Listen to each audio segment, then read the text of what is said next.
चंपावत जिला मुख्यालय में आज रविवार को 10 बजे प्रभागीय वनाधिकारी कार्यालय सभागार में यहां प्रमुख वन संरक्षक उत्तराखंड डॉक्टर धनंजय और कुमाऊं मुख्य वन संरक्षक धीरज पांडे ने प्रेस वार्ता की। पिछले 3 दिनों से वह चंपावत जिले में विभिन्न क्षेत्रों का भ्रमण कर रहे हैं। इस दौरान उन्होंने मायावती आश्रम का भ्रमण किया और उसके नैसर्गिक सौंदर्य की प्रशंसा की। उन्होंने ओल्ड ग्रोथ फॉरेस्ट का उदाहरण देते हुए कहा कि मायावती आश्रम उसी तरह बना है। साथ ही उन्होंने एक बार फिर मैती परंपरा को पुनर्जीवित करने की बात कही।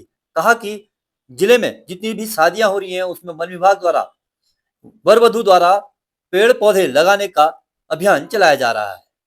उन्होंने कहा कि चंपावत जिले में eco tourism, bird watching, angling और रिवर राफ्टिंग की अपार संभावनाएं हैं।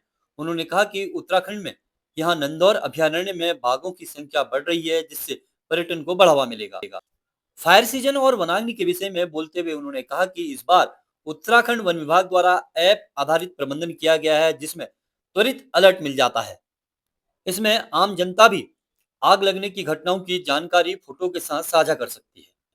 इस दौरान यहाँ प्रभागीय वनाधिकारी नवीन पंत और एसडीओ नेहा सोन समेत तमाम फॉरेस्ट विभाग के अधिकारी और कर्मचारी मौजूद रहे। आपने इको पर्यटन की बात की, तो जैसे मैंने कहा चंपावत जनपद में इसकी अपार संभावनाएं हैं।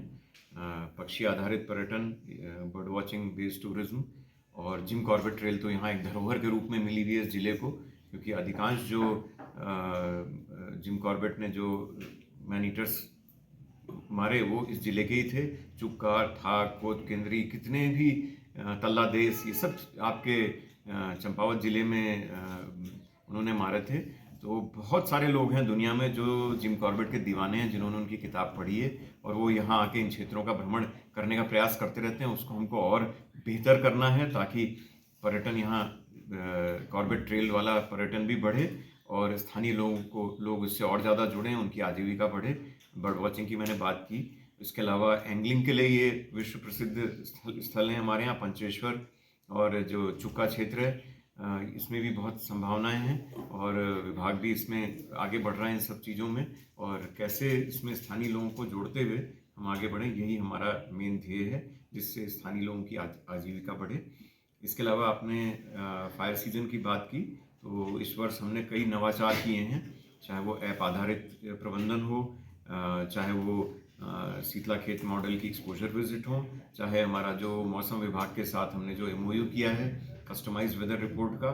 और बहुत एक इम्पॉर्टेंट चीज़ है जो कि हमारे चंपावत ज़िले के लिए महत्वपूर्ण है, यहाँ चीड़ क्षेत्र काफ़ी है और चीड़ पिरूल के दामों में हमारी सरकार माननीय मुख्यमंत्री जी के निर्देशन में चीड़ पिरूल के जो कलेक्शन रेट्स हैं उसमें इजाफा किया गया। 3 रुपये से 10 रुपये की बढ़ोतरी की गई है।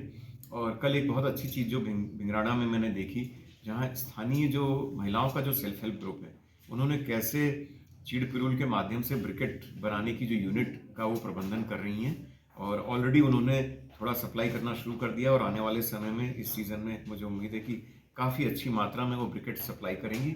उससे उनको आजीविका भी मिल रही है और दूसरी ओर हमारे जंगलों से चीड़ पिरूल उठ रहा है, जिससे कि आग की संभावना कम होती जा रही है।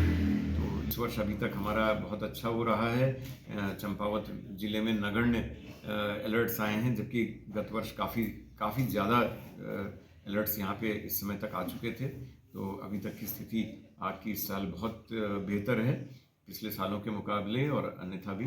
तो उम्मीद है कि इस साल हमें और अधिक भागीदारी मिलेगी, सहयोग मिलेगा स्थानीय लोगों का और आम जनमानस का, जिससे कि आग की घटनाएं ही कम होंगी और जो हम लोगों ने इस बार मॉडर्न तरीके अपनाए हैं उससे हमारा रिस्पांस टाइम भी बहुत कम होगा।